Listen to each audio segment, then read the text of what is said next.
आपको पता है परमेश्वर ने हमें कहा है जैसे खुद से वैसे औरों से भी प्यार करिए। Hi everyone, I am Shweta.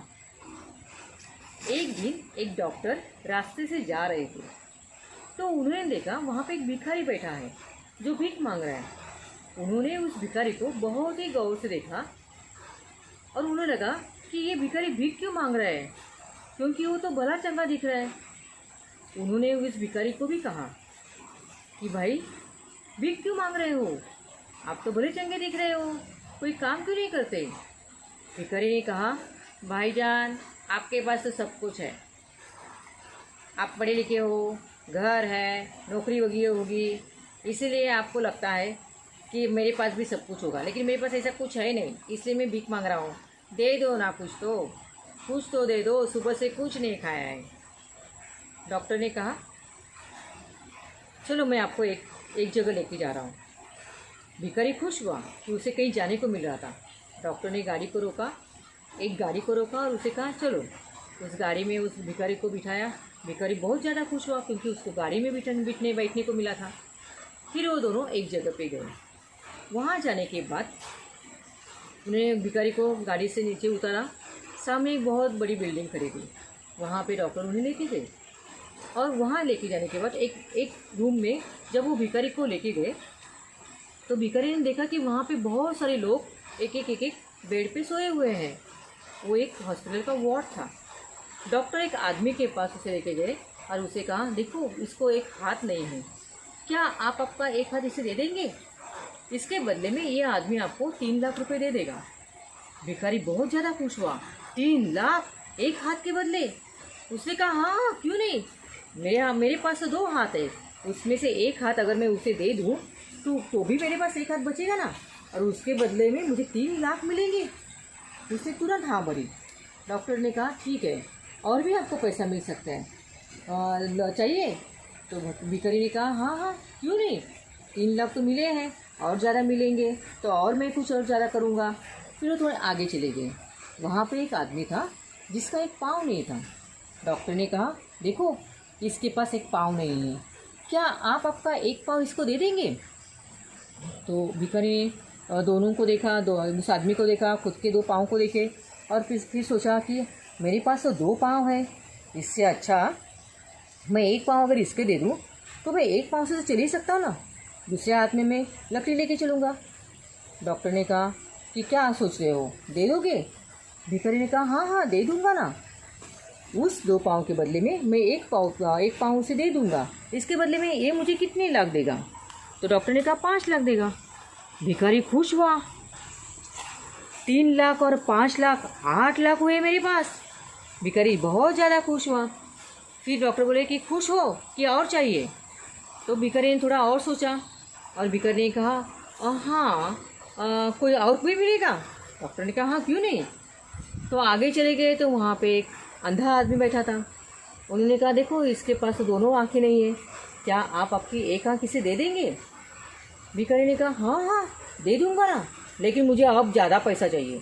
Doctor ने कहा हाँ ठीक है दे देंगे ना, कितना? तो उसने कहा एक आँख का ये आपको 10 लाख देगा, और अगर आप उसको 2 आँखें देंगे तो वो आपको 20 लाख देगा। तो इसने भिखारी ने सोचा अगर मैं इसको 2 आँखें दे दूँगा तो मैं ज़्यादा अच्छी तरह से भीख मांग पाऊँगा। मेरे पास आँखें नहीं रहेंगे, एक हाथ नहीं रहेगा, एक पाँव नहीं रहेगा, तो लोग मुझे ज़्यादा भीख देंगे, और उसके बदले में मुझे 20 लाख वहाँ से मिल रहा है, 8 लाख यहाँ से मिल रहा है, 3 लाख वहाँ से मिल रहा है, ऐसे करके 3 लाख 5 लाख और 20 लाख, ऐसे करके मेरे पास कितना सारा पैसा हो जाएगा। भिखारी बहुत खुश हुआ। और फिर डॉक्टर ने कहा ठीक है फिर चलते हैं हम यहाँ से। अभी यहाँ से चलते वक्त ऐसा इमेजिन करना कि आपके पास दोनों आँख नहीं है, एक पाँव नहीं है और एक हाथ नहीं है, ऐसा समझ के चलो। तो उसने ऐसा थोड़ा सा खुद को इमेजिन करना शुरू किया। उसने दोनों आँखें बंद कर दी और एक पाँव एक हाथ ऐसा कर करके वो चलना उसने शुरू किया। 2-4 स्टेप चलने के बाद उसने जाना कि अरे बिन आँखों से मैं कुछ देख नहीं पा रहा, एक पाँव से चलना बहुत मुश्किल हो रहा है, और एक हाथ मेरा अगर मैं दिया तो एक हाथ से काम करना भी मेरे लिए इतना आसान नहीं है। फिर उसने डॉक्टर उसको अपनी अपनी गलती समझ में आई और उसने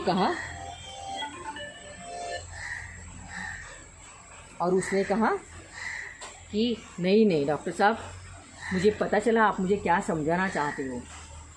आप चाहते हो कि मैं कुछ काम करूं, क्योंकि भगवान ने मुझे इतना बड़ा अच्छा चंगा भला शरीर दिया है। मुझे 2 हाथ है, 2 पाँव हैं, 2 आँखें हैं, कान हैं, पूरा अच्छा भला शरीर भगवान ने मुझे दिया है। इसका मैं अच्छा काम करके खूब अच्छी तरह से ज़िंदगी जी सकूँगा। क्या सीख मिलती है हमें इस स्टोरी से? जो कहानी मैंने आपको अभी बताई, उससे क्या हम सीखते हैं? हम यही सीखते हैं कि भगवान ने हमें बहुत कुछ दिया है। इसके बावजूद हम में से कुछ लोग ऐसे होते हैं जिनको अक्सर ऐसा लगता है, कितना काला कलर है मेरा, मैं थोड़ी फेयर होती तो कितनी अच्छी दिखती, कितनी मोटी हूँ मैं, थोड़ी थीन होती थी कितनी अच्छी लगती, कितनी पतली हूँ मैं, थोड़ी मोटी होती तो कितनी अच्छी लगती। इस तरह से हर कोई अपने में जो भी अच्छा नहीं है, जो अच्छा नहीं है उसके बारे में सोचता है और दुखी हो जाता है। लेकिन परमेश्वर क्या कहते हैं कि आप जैसे भी हो वैसे ही आपको खुद से प्यार करना है, और जब हम खुद से प्यार करेंगे तभी हम औरों से प्यार कर पाएंगे। इसलिए अभी जब भी हमें ऐसा लगता है कि मैं अच्छा नहीं हूँ, तो एक नोटबुक लेनी है और लिखना है। अभी आप क्या लिखोगे? अभी आप ये लिखोगे कि आप में कौन सी अच्छाइयाँ हैं।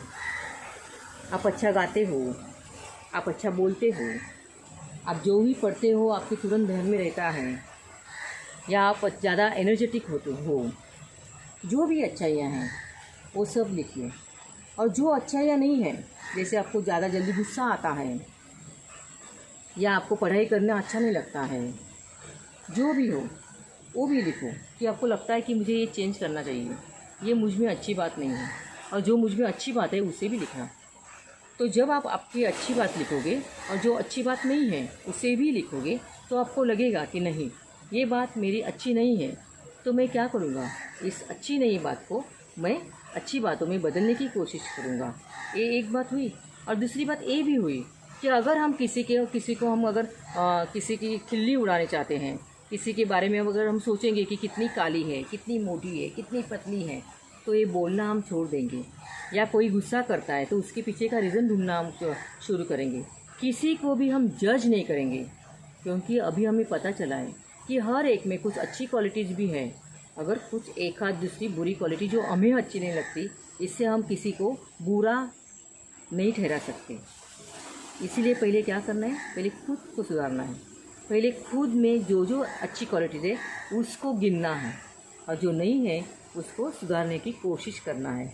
और कभी भी किसी को भी जज नहीं करना है। इसके लिए आज का टेक्निक क्या है, आपको लिखना है और लिख के खुश रहना है। अगली बार फिर आऊँगी एक अच्छा टेक्निक लेके। तब तक के लिए धन्यवाद।